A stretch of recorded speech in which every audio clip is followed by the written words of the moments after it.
Inilabas na naman ng COMELEC Anbank ang resolusyon kaugnay sa kanselasyon ng Certificate of Candidacy ni Luis Joey Chua Uy na nanalong kongresista sa ika-6 na distrito ng Maynila nitong nakaraang eleksyon. Narito ang ulat. Pasado alas 12 ng tanghali kanina, nagsimula na ang termino ng mga bagong halal na opisyal ng gobyerno sa buong bansa. Pero ang Commission on Elections may inihabol pang resolusyon para sa isang kongresista.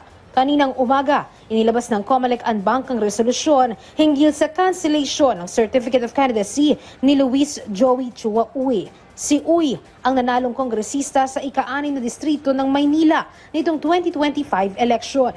At ang kalaban niya ay si Bienvenido Benny Abante Jr., ang dati ng kinatawan ng distrito sa Kamara.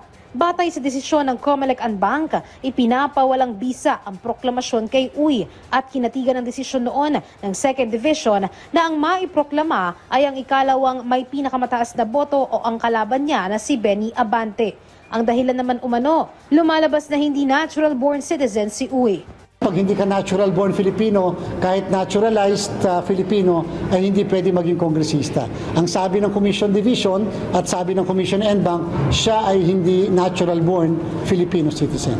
Pero ang tanong, sino na ang talagang dapat umupo bilang representative ng ika-6 na distrito? Si Abante nga ba na ipinapaproklama ng COMELEC o si Uy na naiproklama na? Pinal na nga ba ang desisyon ng COMELEC Anbank at ito na ang susundin? Ang sagot lang ng COMELEC.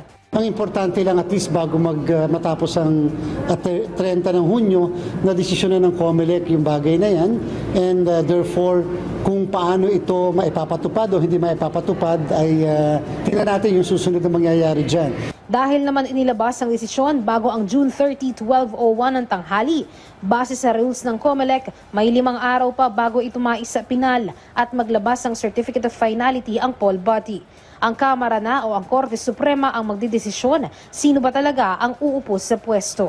Samantala, hinggil naman sa issue ng pag-upo ni dating Pangulong Rodrigo Duterte bilang mayor ng Davao City, kahit wala siya sa Pilipinas at hindi pa siya nakakapag-oath o nakakapanumpa, sabi ng COMELEC, para sa kanila, tapos na ang jurisdiction nila dito dahil naiproklama na si Duterte. Nasa DILG na umano ang bola kung sino ang hahalili sa pwesto ni Duterte habang hindi pa siya opisyal na nakakaupo. Ang jurisdiction po ay wala na sa amin. Basta po walang kaso sa amin, wala nakapending, wala kami naging desisyon.